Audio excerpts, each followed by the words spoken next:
Hoy, matandang ensyang! Hindi ka pa ba tapos magluto dyan? Apo, tignan mo nga yung lolo mo. Sige po, lolo. Magandang gabi sa'yo, matandang albularyo.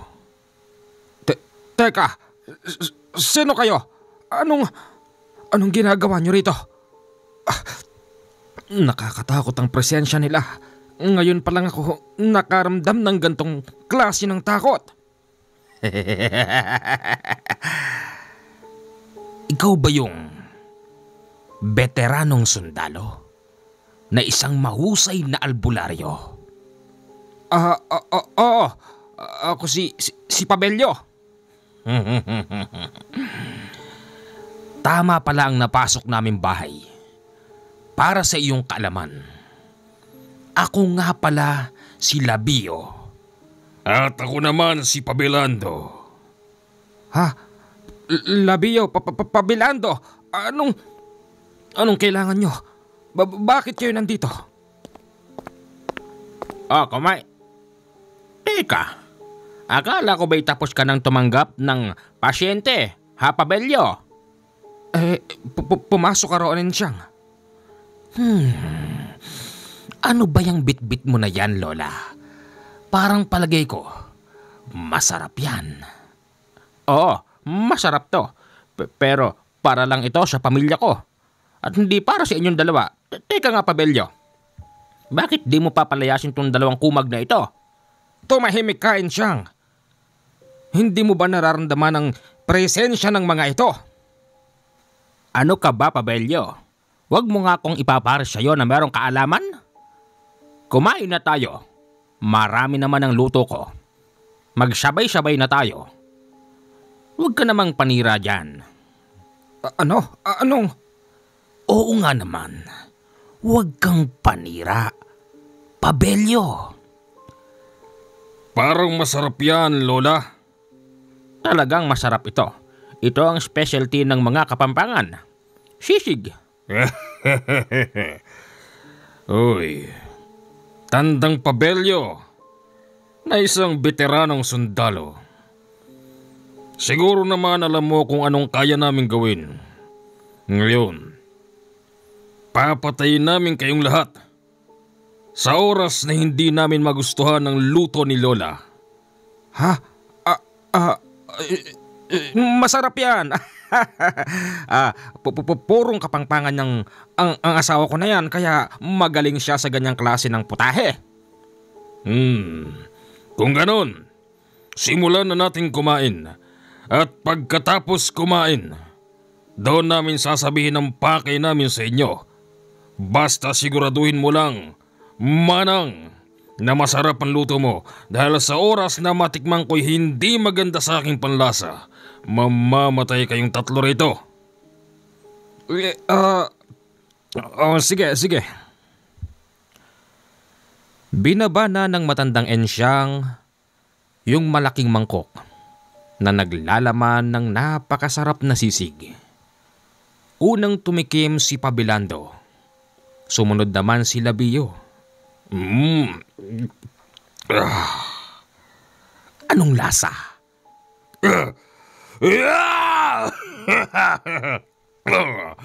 Napakasarap. Masarap ito. Napakahusay mo, Lola. Akin ang lahat ng ito. Teka lang. Paano naman ako? Humingi ka pa ron. Siguradong marami pa doon. Ilabas mo na nga doon, Ensyang. Sige. Kukunin ko na lahat yung nasa kawali.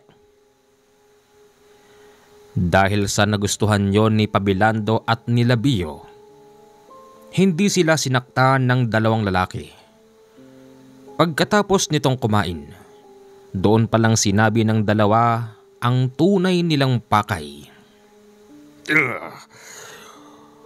Maraming salamat sa masarap na sisig na yon. Sa buong buhay ko ngayon pa lang ako nakatikim ng ganong kasarap na sisig. Bueno, ako si Pabilando at siya naman si Labio. Kaming dalawa ay kapwa antingero. Patawad sa inasal namin nung una, hindi naman talaga kami pumunta rito para pumatay. Nang totoo niyan, ikaw ang paki namin dito, Pabelyo. Bakit? Ipaliwanag mo nga, Labio.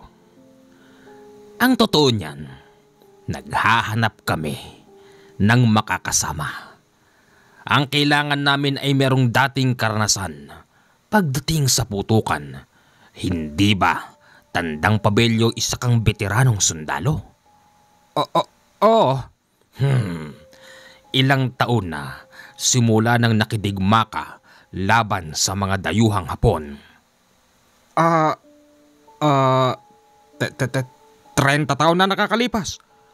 3 dekada na pala. Natatandaan mo pa ba kung paano ka pumatay? Ay, oo naman. Teka nga, ano bang ibig niyong sabihin? At bakit hinahanap ninyo ang katulad ko? Merong taong lumapit sa amin. Okay, tapos? Ngayon, sa nakikita naming dalawa ni Pabilando, hindi sila basta kalaban. Kaya't napagdesisyonan naming dalawa na humanap kami ng isang veterano. At ikaw ang napipisil namin. Ganun ba? Bakit ako? Tsaka, paano nyo kung nakilala?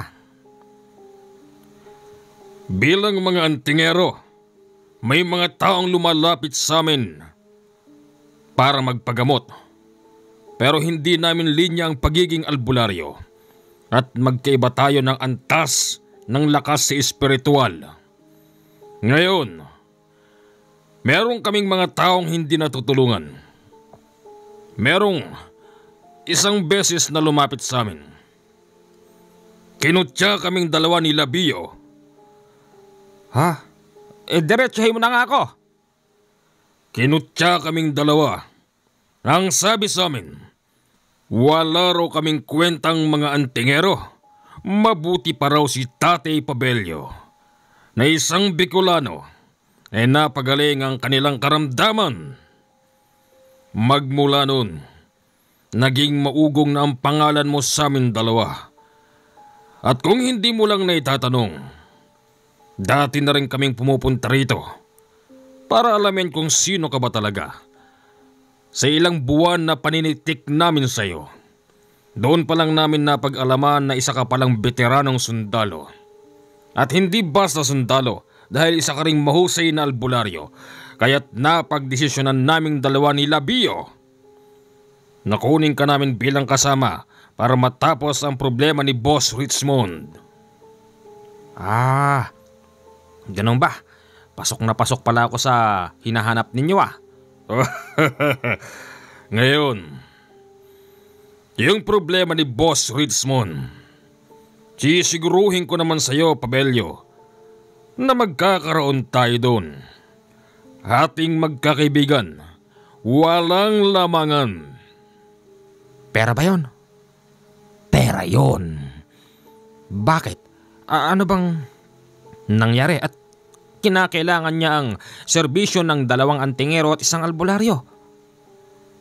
Dahil ang kanyang anak, pilit niyang pinababawi doon sa pangit na lalaki. Pangit na lalaki? Oo. Palagay ni Boss Richmond, ginayuma ng pangit na lalaking si Hubert yung anak niya. Maganda ang anak niyang si Christy. Kahit sinong lalaki, tatayuan. Akalain mong pumatol doon sa lalaking burgang muka. Ganun ba? Bakit mayaman naman pala siya? Bakit hindi siya gumamit ng koneksyon, ng puwersa, para mabawi yung anak niyang si Christy? Akala mo ba hindi yung ginawa ni Boss Richmond? Ginawa niya na yun. At alam na niya kung saan matatagpuan ang anak niya ang problema. Yung mga napag-utusan para bawiin ang anak niya hindi na nakakauwi. At sa malamang patay na ang mga yun. Ganun ba? Ayokong sumama dyan. Ayoko pang mamatay. Sumama ka sa amin. Mas malaki ang maitutulong mo sa problemang ito. Sa oras na matapos natin ang problemang to, malaki ang may iwan mo para sa iyong pamilya. Sabihin mo lang, Pabelyo, at kukunin natin ang kalahati na magiging pabuya. Iwanan mo ang apo mo at ang asawa mong matanda. Pag-iisipan ko. Bibigyan ka namin ng hanggang bukas ng umaga. Kapag hindi ka sumama sa amin, papatayin namin kayo. Magpasalamat ka na lang dahil magaling magluto ang asawa mo. Dahil kung hindi, kapag usapin pagkain kasi, lumalamig talaga ang ulo ko eh. Sumama ka na, Pabelyo! Ha? Gusto mo na ba akong? Hindi. Alam kong kayang-kaya mo yan. Kukunin lang pala yung babae dun sa may burog na lalaki na yun eh. Kaya nga, may pabuya pa. Pumayag ka na, tandang Pabelyo. Sige na nga. Oo, mapayag na ako pero yung kalahati ng bayad ha. Hati-hati tayo doon. Ngayon din, pupunta tayo kay Boss Richmond. Nalika, sumama ka sa amin. Sumama nga roon si tandang Pabelyo. Malayo sa kanila yung lugar. Halos 4 na oras nilang binabiyahe. Pagdating doon, nakita niya kung gaano kalaki yung bahay. Open na open pa rin ng malaking gate kahit na madaling araw na. Magandang madaling araw ho sa iyo, Boss Richmond. Magandang madaling araw po, boss. Yung kasama naming sinasabi namin. Heto na siya. Si Tandang Pabelyo. Isang veteranong sundalo na dating nakidigma sa mga dayuhang Hapon. Magandang madaling araw po, Boss Richmond. Magandang madaling araw naman. Sigurado ba kayong dalawa ha? Pabilando? Labiyo? Sigurado bang maaasahan tong matandang to? Eh baka mamaya mahina na tuhod nito eh. Boss, hindi kami pipili ng walang pakinabang. Maniwala po kayo sa amin. O sige ganito. Kailan kayo lalakad? Ngayon po. O sige. Ang instruction nito. Basahin nyo. Medyo malabo yung mata ko eh. Ikaw na lang, Pabilando. Ikaw na! Mas malabo ang mata ko sa'yo. Ang sabihin yung dalawa, hindi lang kayo masyadong marunong bumasa. Lumabo na ang mata ninyo sa kababasa ng Latin at sa kapapakain ng mga dasal nyo. Yun naman pala eh. Alam mo naman pala, o di ikaw nang bahala dyan. Nang basahin ni Tandang Pabelyo ang instruction, naalala niyang yung lugar na yon, minsan na niyang napuntahan. Boss. Ano ho yun? Kilala ko ang lugar na ito. Ito'y pinaninirahan ng mga rebelde. Ano? Kaya pala, wala nang nakakabalik. Sa mga pinapadala ko dun, pinapatay pala sila ng mga rebelde. Pero siguruhin nyo lang na may babalik nyo ng buhay dito ang anak kong si Christy. Yung pangako ko sa inyong bayad, dodoblehin ko. Boss, sigurado kayang buhay pa siya? Sigurado ko ron. Marahil, ginagawa lang siyang parausan ng Hubert na yon. Aasahan ho kita, Tatay Pabelyo. Labiyo. Pabilando. Boss, kaming bahala sa bagay na yan. Lingid sa kaalaman ni Boss Richmond, meron pang nalalaman si Tatang Pabelyo na patungkol sa lugar na yon. Hindi lang basta mga rebelde ang nakatira doon. Dahil siya'y dating sundalo na merong kaalaman sa panggagamot. Alam din ni Tatang Pabelyo na yung lugar na yon ay pugad ng mga aswang. Lumakad na sila nung oras na yon pero dumaan muna silang muli sa bahay upang mag-intrega ng pera sa matandang ensyang. Aba, napakaraming pera nito, Pabelyo. Oo, iiwan ko lahat yan. O sige na, galingan mo ha. Kailangan pag-uwi mo. Wala kang sugat. Pupunta pa tayo sa magandang lugar. Ide-date mo pa ako. At syempre magpapariban din ako tsaka magpapatanggal ako ng mga dumi sa kuko. Hanggang kailan ba kayo maggaganyanan? Umalis na tayo! Sige na, lumakad na kayo. Inabot sila ng maghapon bago narating ang nasabing lugar. Teka, sandali lang, Pabelyo. Sigurado ka bang ito na yon?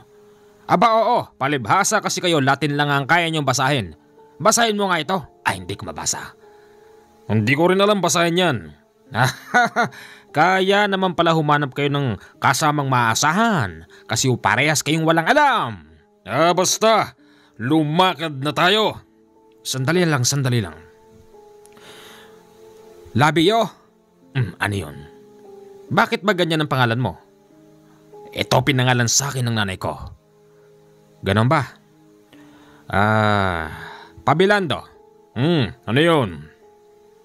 Ganito, sa pagpasok natin sa lugar na yan, maraming rebelde dyan at meron ding mga aswang. Alam namin. Hindi lang namin sinasabi kay boss.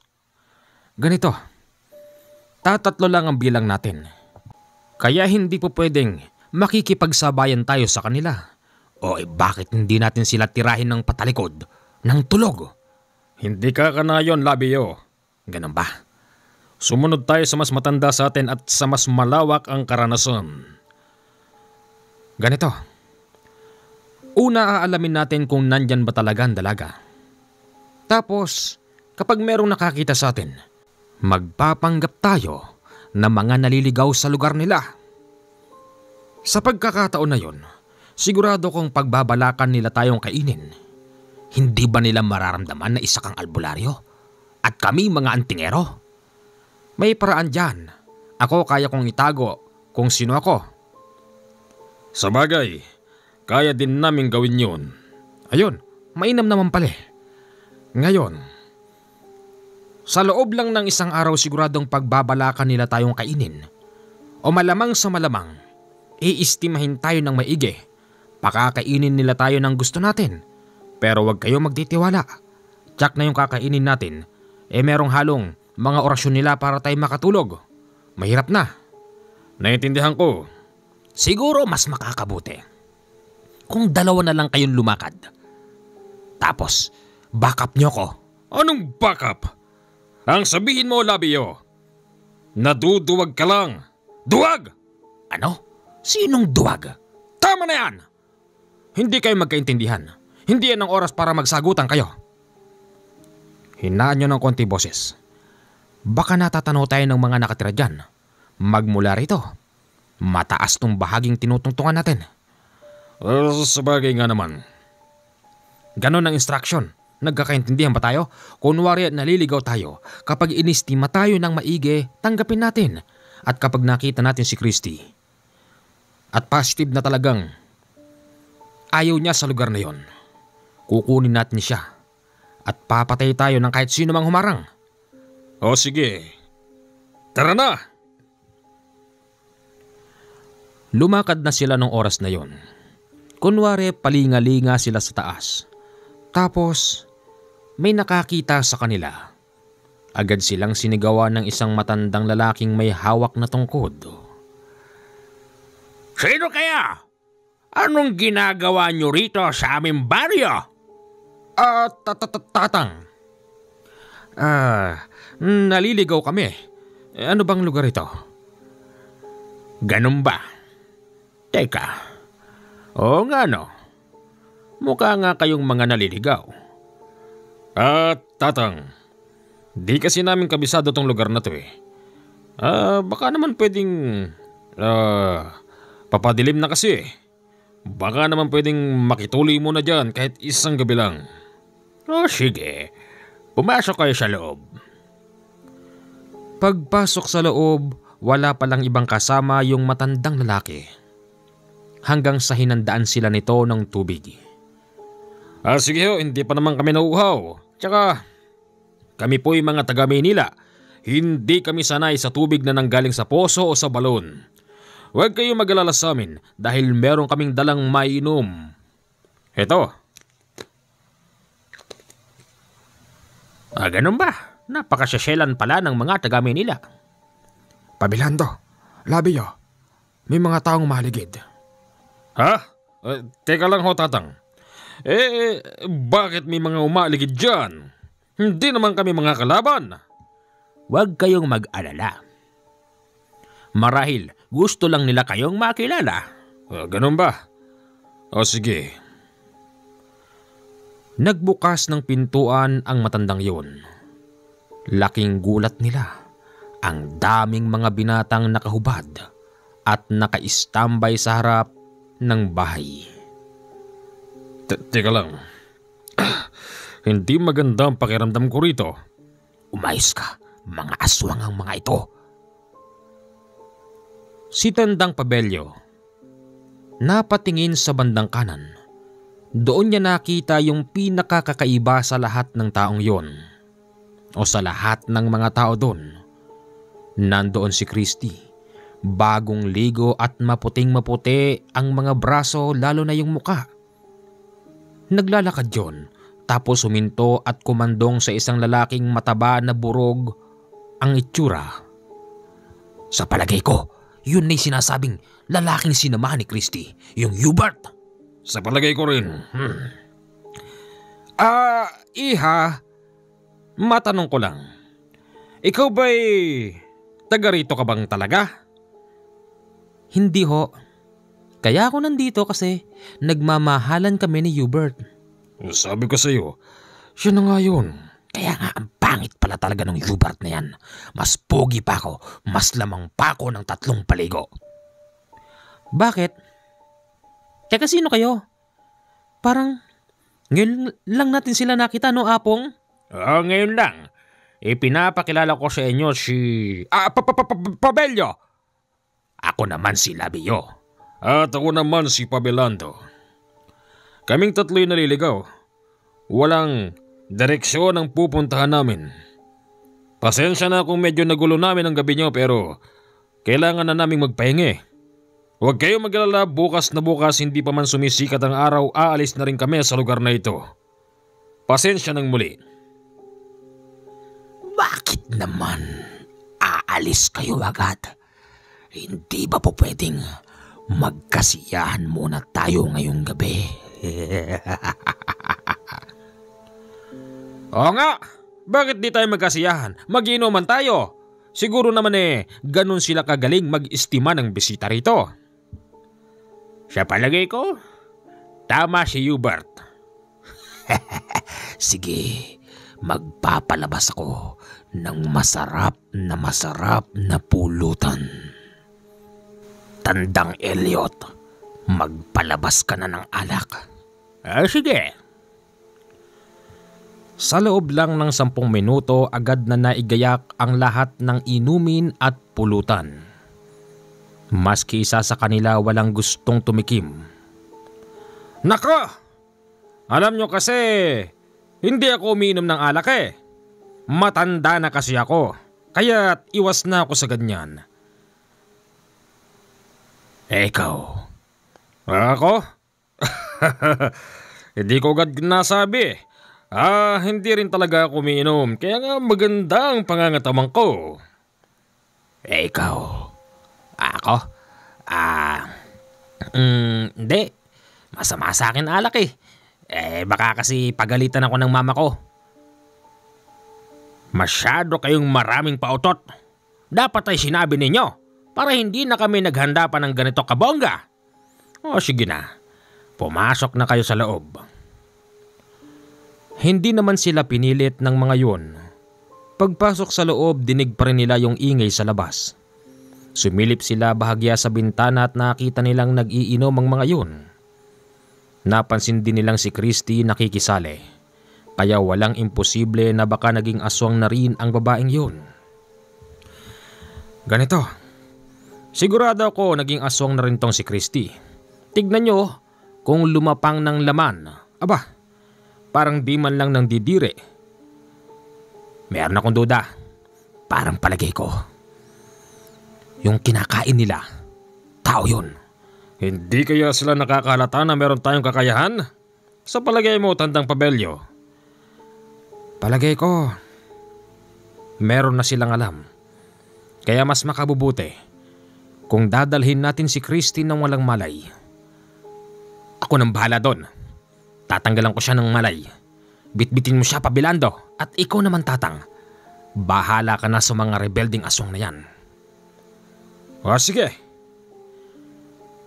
Nag-antay sila ng ilang oras at inaantay kung malalasing ba ang mga yun. Pero wala ni isa sa kanila ang nabuwala. Bandang 12:00 na ng madaling araw, hindi pa rin sila humihinto sa kakainom. Yung isa pa nga doon, marunong maggitara, tapos yung iba kumakanta. Hanggang sa hindi nagtagal, sunod-sunod na putok ang umalingaw-ngaw. Nagmumula yon sa likuran ng kubo kung saan sila nakatuloy. May namamaril! Sa palagay ko, mga dati kong kabaro yan. Pagkakataon na natin ito. Umalis na kayo. Kunin nyo na si Christy. Sige. Habang nagkakaputukan, nakita rin nilang lumalaban ng putok ang mga tao doon. Yung iba pa nga habang nakikipaglaban, nakikita nilang unti-unting nagpapalit ng anyo. Sinamantala naman ng 2 antingero ang pagkuha kay Christy, na nung mga oras na yon wala nang malay, dahil isa sa kanila ang kayang magtanggal ng kamalayan ng tao. Lumabas noon ang matandang Pabelyo. Ang ginawa niya ay bumunot ng 2 itak, at yung mga namamaril na mga rebelding aswang, pinagtatagpas niya yung malapit sa kanya. Pero syempre barilan yun. Wala namang sisinuhin ng bala. Nakita na lang ng matanda na merong mga mangilan-ngilang sundalo sa likod niya, kaya siya tinamaan ng bala sa likod. Mabuti na lang din dahil isang albularyo ang matandang yon. Marami siyang nakatanim na pangontra sa kanya na siyang ginamit niya noon magpahanggang sa kasalukuyan, nang dahil doon hindi siya basta tinabla ng bala sa likod. Nang mabitbit ng 2 antingero si Christy, tumakas na sila sa lugar. Kaya't ang naiwan ang matandang Pabelyo. Nilapitan siya ng mga sundalo at isa rito nakilala siya. Teka. Pabelyo? Ikaw? Anong ginagawa mo rito? Lugar ng mga rebelde to. Wag mo sabihin. Hindi, nagkakamali ka ron. Kinuha lang namin yung babaeng bihag nila, yung Christy. Ibig mong sabihin, lumapit din pala yung business tycoon na yun sa'yo? Hindi lang sa akin, may 2 pa akong kasama. Nakuha na si Christy, itinakbo na nila, iniwanan na ako. Ganun ba? Yuko! Mabilis na kayuko ang matanda at binaril ng sundalo yung sumusugod. Dahil sa alam na nilang nakuha na yung babae, nagbigay ng utos yung opisyal nila na umatras na. Tapos naiwan pa rin ang matandang Pabelyo sa kalagitnaan ng maraming kalaban. Christy! Nasaan ka na, Christy? Wala na! Itinakbo na ng mga kasama ko. Kung ganon, mag-isa ka ba nung naiwan dito? Mamamatay ka rito, tanda. Bakit? Ano akala nyo sa akin? Basta na lang akong hahayaang magpakamatay sa harapan ninyo? Papakita ko sa inyo ang totoo. Ako si Pabelyo. Isa akong veteranong sundalo. At hindi lang yun, isa rin akong albularyo. Ngayon, kung hindi man ako namatay sa pakikidigma noon laban sa mga dayuhang mananakop, sabay-sabay na tayo. Anong ibig mong sabihin? Teka, may nilalabas siya. Ano yan? May nilabas ang matandang Pabelyo mula sa kanyang dibdib. Hindi po yun nakatago sa damit lang. Yung nasa dibdib niya ay nakabaon na isang bato na kakaiba ang kulay. Nang makita yon ng mga rebelding aswang doon, lahat sila nagsigsi atras. Isa rito, ang nagbanggit pa na yung bato raw na yon ay nanggaling sa masamang engkantong itim. Sinigaw nito na sa pamamagitan ng tawag ng gabay ng bato na yon kaya silang gawing abo ng mabilisan. Alam mo pala! Sinambit na nga ng matandang Pabelyo ang nasabing pangtawag ng gabay. At hindi lang yon, hiniling din ng matanda na lahat ng naroroon ay gawing abo. Sinubukan din ng mga aswang na tumakas sa lugar na yon. Pero lahat sila'y nalipol. Lahat sila noon nabuwal. At wala ni isa sa kanila maski bata ang nakaligtas. Para bang napakainit ng lugar na yon kasi mabilis naging abo ang mga tao doon, maliban kay Tandang Pabelyo.